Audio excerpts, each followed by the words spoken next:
Somebody said to me the other day, "You're the most famous person in the world by far." I said, "No, I'm not. No, I'm not." They said, "Yes, you are." I said, "No." They said, "Who's more famous?" I said, "Jesus Christ." በተለምዶ የ1960ዎቹ ትውልድ የሚባለው ኢትዮጵያዊ ራሳቸውን ስዩም እግዚአብሔር የሚሉ ንጉሠ ነገሥቱን መቃወም ማውገዙ እንደየተመልካቹ ትክክልም ስተትም ሊሆን ይችላል። ከፈረንሳይ እስከ ሩሲያ ከግብጽ እስከ ኢራን እንደሆነ ሁሉ የዚያ ኢትዮጵያዊ ትውልድ ምኞት የሀገር ልማት፣ የህዝብ እድገት አብነቱ አንድም አሜሪካ አለያም ሩሲያ የአመፁ ደጋፊ ህዝብ ሆነው አንድ ሃይማኖትን ያገዛዙ ምሰሶ ያደረገውን የምዕተ ዓመታት ዘውዳዊ ስርዓትን ማፈራረሱ ሀቅ ነው። ከኢራን እስከ ግብጽ ከሩሲያ እስከ ኢትዮጵያ ነባር የፖለቲካ ስርዓቶች በአመጽ ተወግደው አዲሶች ሲተኩ አዲስ የነበሩት አርጅተው በሌላ አመጽ ሲፈርሱ ወይም ለአመጽ ሲታደምባቸው ለአብዛኛው ህዝብ የዲሞክራሲያዊ ስርዓት ምሳሌዋ የብልጽግና አብነቷም አሜሪካ ነበረች። በተለይ ኮሚኒስታዊ ስርዓት ሲንኮታኮት ከኡላን ባታር እስከ ዋርሶ ያለው ህዝብ ዌስት ኢዝ ጉድ አሜሪካ ኢዝ ቤስት ምዕራቡ ጥሩ አሜሪካ ምርጧን ያቀነቅንም ነበር። አሜሪካንን ታላቅ እንዲያደርጉ ፈጣሪ መረጠኝ የሚሉት መሪ ዶናልድ ትራምፕ በፈጣሪ እናምናለን ለሚሉት ዶላሯ ዓለም የሚሻማ የሚቋምጥ አንዳንዴም የሚሰግድለትን ሀገር ዳግም ታላቅ ለማድረግ ያኔ ከግድያ ሙከራ ሲያመልጡም ፈጣሪ አዳነኝ ነበር ያሉት። I was saved by God to make America great again.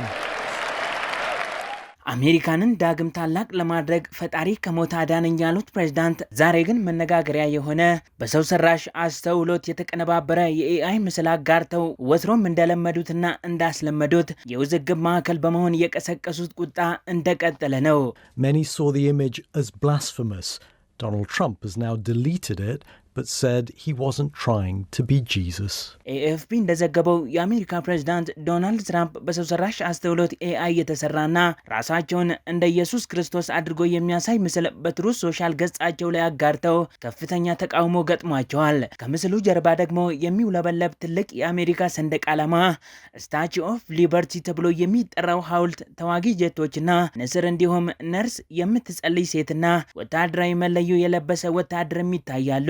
ምስሉ ትራምፕ ነጭ የሐኪም ጋዋን ለብሰው በሆስፒታል አልጋ ላይ የተኛን ታማሚ ሲያክሙ የሚያሳይ ሲሆን አቀማመጡም ኢየሱስ ክርስቶስ ፈውስ ሲሰጥ ከሚታይባቸው ሃይማኖታዊ ስዕሎች ጋር ተመሳሳይነት እንዳለው ተቺዎች ገልጸዋል። በዚህም ምክንያት ከታማኝ ደጋፊዎቻቸውና ከሃይማኖታዊ ተቋማት ጭምር ጠንካራ ትችት ስለበረታባቸው ምስሉን ከገጻቸው ላይ ለማጥፋት መገደዳቸውን የተነገረው ፕሬዝዳንቱ ምስሉን ካጠፉ በኋላ ለጋዜጠኞች በሰጡት ማብራሪያ እቅዳቸው ራሳቸውን እንደ ሐኪም ወይም እንደ ቀይ መስቀል ሰራተኛ ማሳየት እንጂ ሌላ እንዳልነበር ተናግረዋል። I did post it and I thought it was me as a doctor and had to do with Red Cross as a Red Cross worker there, which we support. ሰዎችን በጣም አሽላለው ያሉት ትራምፕ ምስሉን የሰረዙትም ሰዎች ግራ እንዳይጋቡ በማሰብ እንደሆነ ገልጸዋል።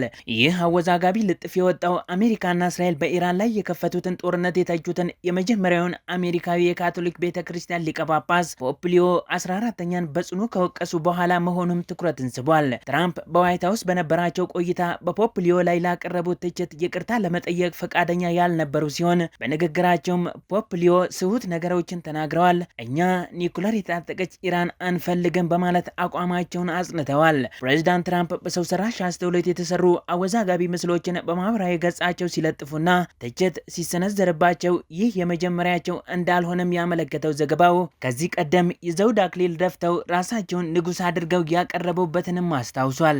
የሆነው ሆኖ የዩናይትድ ስቴትሱ ፕሬዝዳንት የዶናልድ ትራምፕ ተቺዎች እንደሚሉት ወትሮም ከተራ ስድብና ከድለላ በላይ ማሰብ መናገር የቃላት ምርጫም የሚያውቁ በየጊዜው ለህግና ስርዓት ደንታ ቢስ ለአፋቸው ለከት ለእርምጃቸው እፍረት ያልፈጠረባቸው ናቸው መባላቸው የእሳቸውን የሀሳብና የቃላት ድኩምነት የመሰከረ የተቺዎቻቸውን ትክክለኛነትም ያረጋገጠ ነበር።